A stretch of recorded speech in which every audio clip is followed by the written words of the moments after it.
You don't move on because January 6th was an atrocity. It was one of the worst moments in American history. I, for one, will be glad if The View becomes a little more based and grounded in reality. Here's that lady, Sunny, once more comparing January 6th to, like, I don't know, Bigfoot or Jaws or Hitler. She also does claim that the Holocaust is part of America's history. Now, it's sort of a globally historic event, of course, and tragedy, but it's not especially American.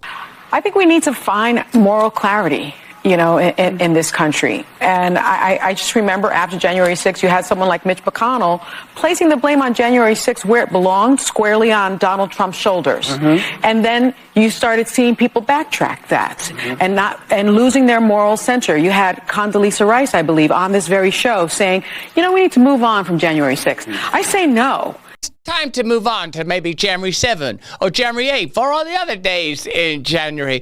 Look, we've had enough time now to appraise and review what happened on January 6th. It seems like it was somewhere between a moderate riot and a protest. The only people that died were protesters. That's tragedy enough, of course, and the subsequent death of various law enforcement officers is always sad. But what is perhaps more curious is the way that it has been used, the information we were given, the information that was withheld, the information that was amplified, and the information that was restricted. Remember, for a brief while, we thought that fellow with a flag on his face and a buffalo hat on was about to change the world significantly, rather than perhaps gently parody Jamiroquai. Perhaps it's time for us to look at January 6th calmly and rationally, and not to claim that it was comparable to, for example, the Holocaust, Pearl Harbor, or World War II. You don't move on because January 6th was an atrocity. It was one of the worst moments in American history.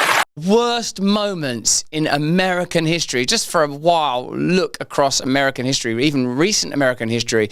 Pearl Harbor, yes, some of the atrocities that happened in the early civil rights movement, the assassination of JFK, 9/11. I mean, there's quite a lot of difficult moments in American history, wherever you stand politically, particularly now these categories are all melting away.